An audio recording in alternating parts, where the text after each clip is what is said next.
I've known Amazon Luna for almost 2 months, and at first our time together was great. We had a lot of fun. Luna and I would play games together. We'd argue sometimes. No, do the sushi order first. But those fights always ended in cooperation. Fine, I'll do the sushi, you cut the chicken. But though our relationship started strong, it's now settled to more of a roommate situation. Can you wash the dishes, please? My parents are coming over. I've gotten to the point that I barely touch Luna anymore. In fact, even when I get the urge to play on Luna, I can quite easily be tempted by other, less fun things, like cleaning the inside of my stomach. My breath smells good. In this video, I'm going to explore why my journey so far with Luna has been, as the late great Mitch Hedberg says, like eating a stack of pancakes. All exciting at first, but by the end you're sick of it. And now you've reminded me that Mitch Hedberg is dead. You suck, Luna! And I need your half of the rent by tomorrow, please.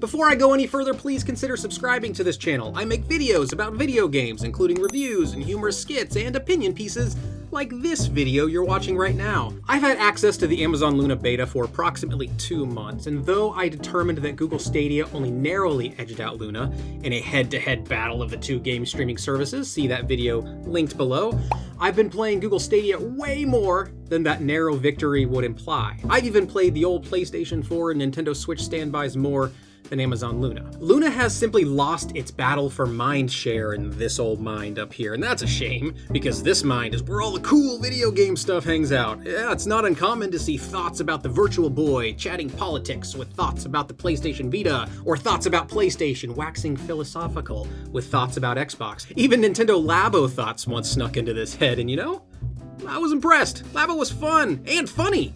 Labo knew how to craft a good joke. What a card that Labo was. With Labo, I thought I had something special, but I got card bored. So why has Luna gone the way of Nintendo Labo? When I sit down to pick up a new game, Luna is barely a consideration. Why? And could your experiences with Luna follow a similar trajectory? I'll start by talking about my experiences with Luna as a direct competitor to Google Stadia. In my mind, I think of them as much the same, even though in practice both services play and perform in most ways almost identically to their non-streaming counterparts, that being for me mostly Nintendo Switch and PlayStation 4. I think because Luna and Stadia are both the shiniest, newest toys in my game room when it comes to competing for my attention, they operate on a similar tier, so I'll kind of discuss them as such in this video. With that being said, one reason I tend toward Google Stadia rather than Amazon Luna after these couple of months with Amazon Luna is probably something that's more psychological than practical. I pay $9.99 per month for Google Stadia Pro. I pay $5.99 a month for Amazon Luna. Now, in a weird way, my higher investment in Stadia places a perceived value of the service above Luna, meaning I feel like Stadia should be played more because I'm paying more for it. Then at the end of each gaming session, when I feel happy because I had a good time with the game I played on Stadia, my choice of Stadia over Luna is only reaffirmed, which will feed into my choice to continue playing Stadia the next time, even though I probably would have come away with the same dumb grin on my face had I chosen Luna. In psychology terms, there's a sense of a lower risk investment with a higher priced good, assuming that the higher price accounts for all the things that go into a good product, your R&D, your materials, your user experience, and more. And this fallacy has been proven many times by psychology researchers. One famous experiment involves wine. Give two identical bottles of wine with the labels covered, of course, and people pretend to favor the one they are told is more expensive. Humans are weird. Fold into this fact that video games often take longer than one play session to complete. This means each game session that ends mid-game will capitalize on the human tendency toward resolution. So essentially, I get one chance every dozen or so hours to make a choice between playing Google Stadia or playing Amazon Luna. And part of my choice to choose Stadia so often is probably based on this perceived value bias. Now, I'm conscious of this bias, of this fallacy, yet I still chose Google Stadia. Humans are weird.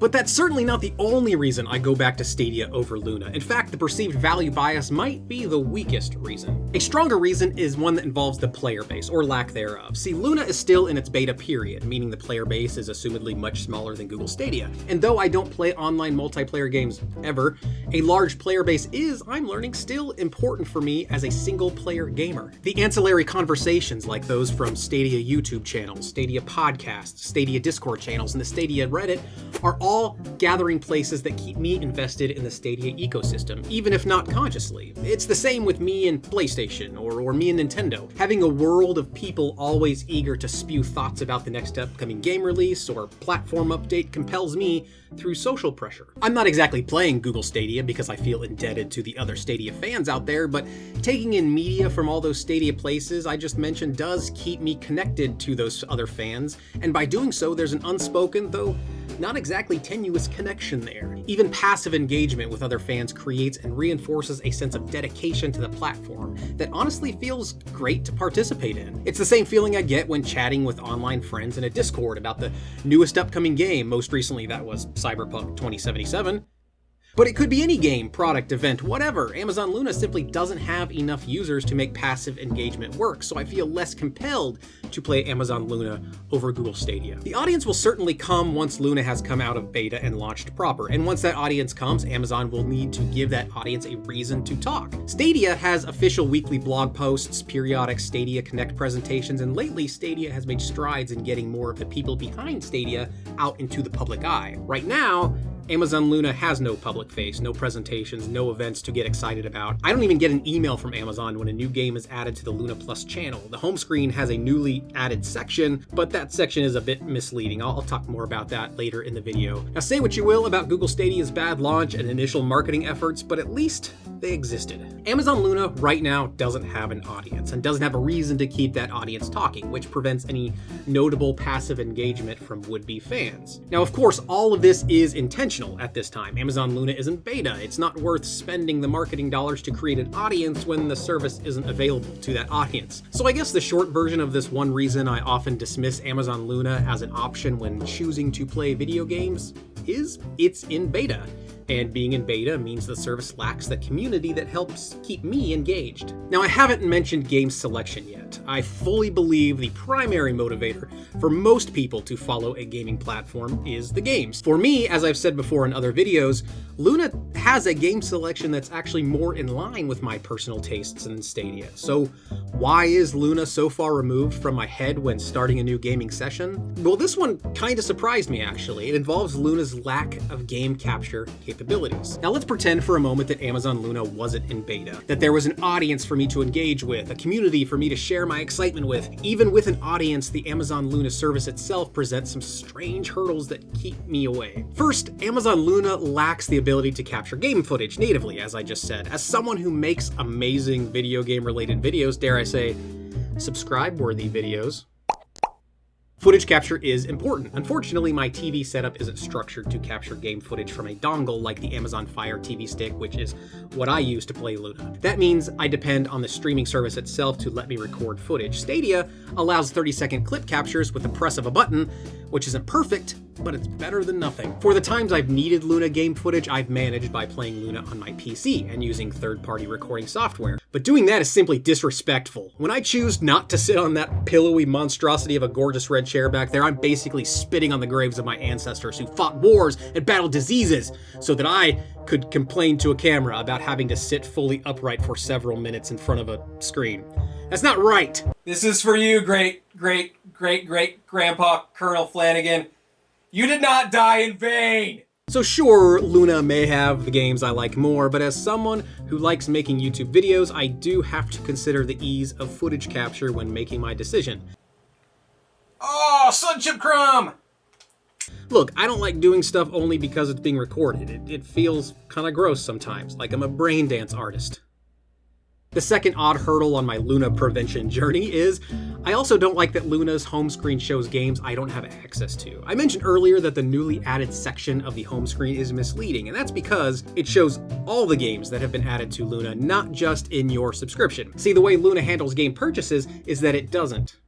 You subscribe to different channels, which have their own dedicated game selections. I only subscribe to the Luna Plus channel. However, my home screen is full of games from the Ubisoft Plus channel, which I do not subscribe to. It's annoying to get excited by a game only to realize it's gated in a different subscription. Now, I understand this isn't an insurmountable hurdle, but mixing a user's personal library with a marketplace is bad user experience. When I log onto Luna, I'm forced to make an additional investigative step, and the result of that step is either relief, as in, oh good, I can play that game, or disappointment, as in, Damn, now I have to find something else to maybe be disappointed by. Neither of those two possible results is the desired neutral state, a simple affirmation of expectations met. Good user experience doesn't make a user think. I can prove it with book titles.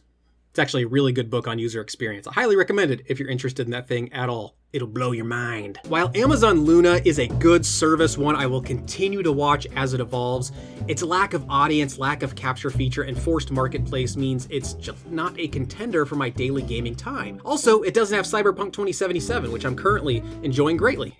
No. That reference isn't obligatory. That one's just for me. I'm just excited to get back to playing it without Luna, who still hasn't paid me for this month's rent. And she needs to pick up her dirty clothes from the living room floor. Luna!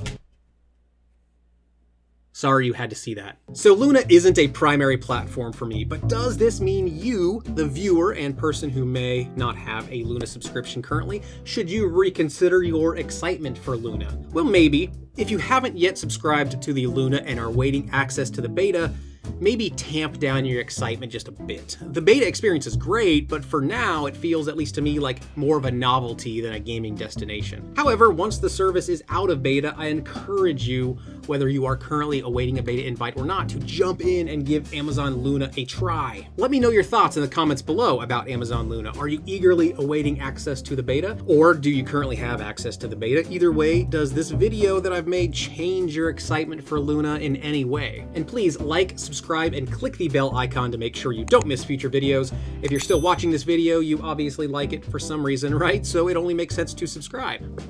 And this is Gatorade, by the way. This is not Windex, although I'm not sure I cleaned it out well enough.